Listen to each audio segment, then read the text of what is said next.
ফাজালাসা রাসূলুল্লাহ সাল্লাল্লাহু আলাইহি ওয়াসাল্লাম ওয়াজালাসনা হাওলাহ। নবীজি কবরের সামনে বসে গেলেন, আমরাও আল্লাহর নবীর পাশে বসলাম। কবর খনন করা হচ্ছে, লাশ এখনো দাফন করা হয় নাই। নবীজি হাতের মধ্যে একটা লাঠি, এই লাঠি দিয়ে ফি ইয়াদিহি উদুন ইয়ানকুতু বিহি ফিল আরদ, জমিনে এইভাবে আঁকাআঁকি করতেছে লাঠি দিয়া। নিচের দিকে তাকায় রয়েছে, এভাবে আঁকাআঁকি করে। সাহাবীরা সব নিচের দিকে তাকায় আছে। তারা বলেন কাআন্না আলা রুউসিনা আত-তায়র, মনে হচ্ছে যে আমাদের মাথার উপর পাখি বসা। এমনভাবে আমরা চুপচাপ সব সাহাবীরা বসা, এভাবে নবীজির সামনে বসা। তো রাসূলুল্লাহ সাল্লাল্লাহু আলাইহি ওয়াসাল্লাম মাথা উঠায় না। হঠাৎ মাথা উঠাইছে। মাথা উঠানোর পর যেই কথাটা বলছে, আপনাদের হাতে পায়ে ধরে বলি, পারলে ডেইলি কয়েকবার স্মরণ করবেন যে আল্লাহর পরে যিনি শ্রেষ্ঠ তিনি কি বললেন। এই কথাটা সাহাবীদেরকে বললেন, ইস্তাইযু বিল্লাহি মিন আযাবিল কবরি মাররাতান আও মাররাতাইনি আও সালাসা মাররাত। সাহাবীদেরকে বললেন, তোমরা এই কবরের আযাব থেকে আল্লাহর কাছে পানাহ চাও। ইস্তাইযু বিল্লাহি মিন আযাবিল কবর মাররাতাইনি আও সালাসা। নবীজি বললেন, সাহাবীদের দল, কবরের আযাব থেকে তোমরা পানাহ চাও। কবরের দিকে দেখা কয় কবরের আযাব থেকে তোমরা পানাহ চাও। জাহান্নাম কইছে না কবর? কবর। হযরতে ওসমান গনি কবরের সামনে গিয়া কান্নাকাটি শুরু করে দেয়। কি ব্যাপার, এত কান্দেন কেন? কয় রসুল বলেছেন এটা হলো প্রথম ঘাঁটি। ফাইন নাজামিনহু ফামা বাদাহু আইসার, কোনো ব্যক্তি যদি কবরে মুক্তি পেয়ে যায়, পরের ঘাঁটিগুলা তার জন্য অধিক সহজ হয়ে যাবে। ওয়াইল্লাম ইয়ানজু, আর কবরে যদি মুক্তি না পায়, ফামা বাদাহু আসাদ্দু, কবরে যদি মুক্তি না পায়, পরের ঘাঁটিগুলা তার জন্য মজবুত হয়ে যাবে, কঠিন হয়ে যাবে। তাই আমি ওসমান কবর দেখলে কান্না শুরু করে দেই। নবীজি বললেন, ইস্তাইযু বিল্লাহি মিন আযাবিল কবরি মাররাতাইনি আও সালাসাত, তোমরা কবরের আযাব থেকে পানাহ চাও, 2 বার বা 3 বার বললেন। এরপর আল্লাহ নবী বলে, ইমানদার বান্দার কাছে যখন মৃত্যুর উপস্থিত হয়ে যায়, ইমানদার যখন আখিরাতের দিকে রওনা হয়, অসংখ্য অগণিত ফেরেশতা ইমানদারকে স্বাগত জানানোর জন্য, 4 আত্মাটা স্বাগত জানানোর জন্য ওই মুমূর্ষ ইমানদারের কাছে উপস্থিত হয়ে যায়। তার আশেপাশে অসংখ্য অগণিত ফেরেশতারা, মাহুম কাফনুম মিন আকফানিল জান্নাহ ওয়া হানুতুন, জান্নাতের সুগন্ধি আর কাফনের কাপড় নিয়া অসংখ্য অগণিত ফেরেশতারা ওই ইমানদারের পাশে বৈশা যায়, তার আত্মাটাকে এই কাফনের কাপড়ে পেঁচায় আল্লাহর কাছে নেওয়ার জন্য। একটু ভাবেন তো, কিছুক্ষণের জন্য আমরা সবাই যে আমার মৃত্যুটা কেমন হবে, যদি ভাবেন যে আমার মৃত্যুটা কেমন হবে তো যেই কাফনের কাপড়ে, জান্নাতি কাফনের কাপড়ে পেঁচায় উপরে নিবে। একটু ভাবেন, খুব কঠিন। ভাববেন যে আল্লাহ এমন হবে তো, যদি না হয় তাহলে তো আমি ধরা খেয়ে গেলাম। তো আসার পর সবাই বৈশা থাকে। হাদিসের মধ্যে আসছে, তার আশেপাশে বসবে কতটুকু, মাদ্দা বাসরিহি, তার দৃষ্টি যতটুকু পর্যন্ত যায়, মুমূর্ষ ইমানদারের ততটুকু পর্যন্ত 2টা সারি হয়ে ফেরেশতারা বৈশা যায়।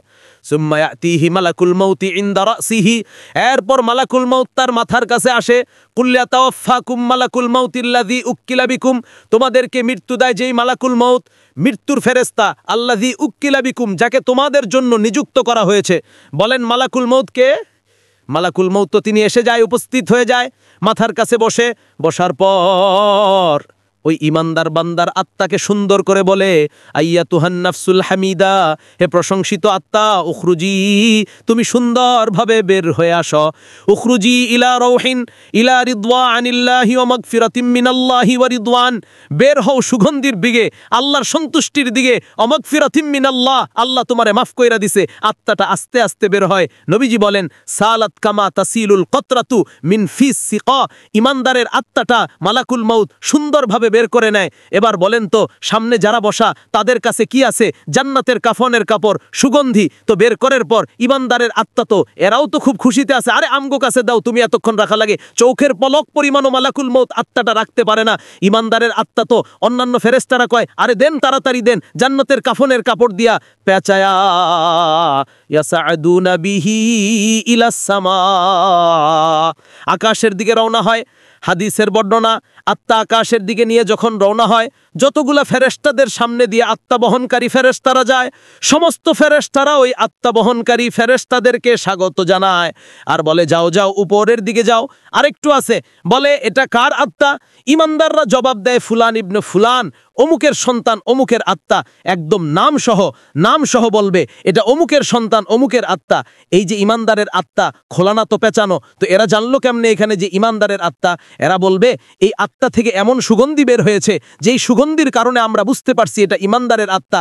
এত সুন্দর ঘ্রাণ পৃথিবীর অন্য কোনো ঘ্রাণের মধ্যে আমরা পাই নাই। এটা বলে উক্তুবু কিতাবা আব্দি ফি ইল্লিয়িন, আমার যে বান্দার আত্মা তোমরা নিয়ে আসছো এই বান্দার আমলনামা ইল্লিয়িনের মধ্যে তোমরা লিপিবদ্ধ করে দাও। জান্নাতি একটা জগতের নাম হলো ইল্লিয়িন, এই ইল্লিয়িনের মধ্যে বান্দার আমলনামা লিপিবদ্ধ করে দাও। বুঝেন, দেহ কই? দেহ জমিনে, আত্মা উপরে, দেহ জমিনে। এখন দেহটারে আমরা কবর দিমু, তো দেহটারে যখন কবরের কাছে নিয়ে যামু, আমরা আরো ফেরেশতারা কবর পর্যন্ত দাঁড়ায় আছে, হযরতকে স্বাগত জানায়া জানায়া কবরে নিয়ে যায়। ইমানদার তো কবরের মধ্যে রাখার পর আত্মা কই? এবার আত্মা আল্লাহ শিরায়া দিবেন, যাও তার দেহের মধ্যে ঢুকায়া দাও। এখন তো ফেরেশতা আসবে দুইজন, ফায়াতিয়ানিহি মালাকানি ফায়ুজলিসানিহি ফায়াতিয়ানিহি মালাকানি ওয়া ফি রিওয়ায়াতিন ফায়ুজলিসানিহি। দুই ফেরেশতা তার কাছে আসবে, আসার পর তাকে বসাবে, বসার পর বলবে মার রব্বুকা, হে রবকে? জবাব দিবে রব্বি আল্লাহ, আমার রব হলো আল্লাহ। বলেন না রবকে? আল্লাহ, মহব্বতের সাথে বলেন আল্লাহ। এরকম শব্দ আছে। আর ওয়ামা দীনুকা, তোমার ধর্ম কি? জবাব দিবে দীনিয়াল ইসলাম, আমার ধর্ম হলো ইসলাম। ওমা হাযার রাজুলুল্লাযী বুইসা ফীকুম, এই মানুষটাকে, যেই মানুষটা তোমাদের মাঝে নবী হিসাবে প্রেরণ করা হয়েছে, চিনোনি? তিনি জবাব দিবে হাযা মুহাম্মাদুন সাল্লাল্লাহু আলাইহি ওয়াসাল্লাম, তিনি হলেন মুহাম্মদ সাল্লাল্লাহু আলাইহি ওয়াসাল্লাম। এই কথা বলার পর আল্লাহ বলবে হে প্রশ্ন করার দরকার নাই, আনসাদাকু আবদি, আমি সত্যায়ন করলাম আমার বান্দা যা বলছে সত্যি কথা। আল্লাহ পাক রব্বুল আলামিন বলবেন এক কাজ করো, আফরিশুহু মিনাল জান্নাহ, বান্দা মাটির মধ্যে কেন থাকবে? কলারের মধ্যে জান্নাতের বিছানা বিছায়া দাও। ওয়া আলবিসহু মিনাল জান্নাহ, মানুষকে একটা কাপড় দিয়ে দিছে, জান্নাতের পোশাক পরায়া দাও। ওয়াফতাহু লাহু বাবান ইলাল জান্নাহ, জান্নাত পর্যন্ত একটা দরজার ব্যবস্থা করে দাও। নিয়মিত এরকম ইসলামী ভিডিও পেতে আমার চ্যানেলটি সাবস্ক্রাইব করুন, অন্তত কিছু হলেও ইসলাম সম্পর্কে জানতে পারবেন ইনশাআল্লাহ। যদি ভিডিওটি ভালো লেগে থাকে তাহলে দয়া করে শেয়ার করে অন্যকে দেখার সুযোগ করে দিবেন। ধন্যবাদ।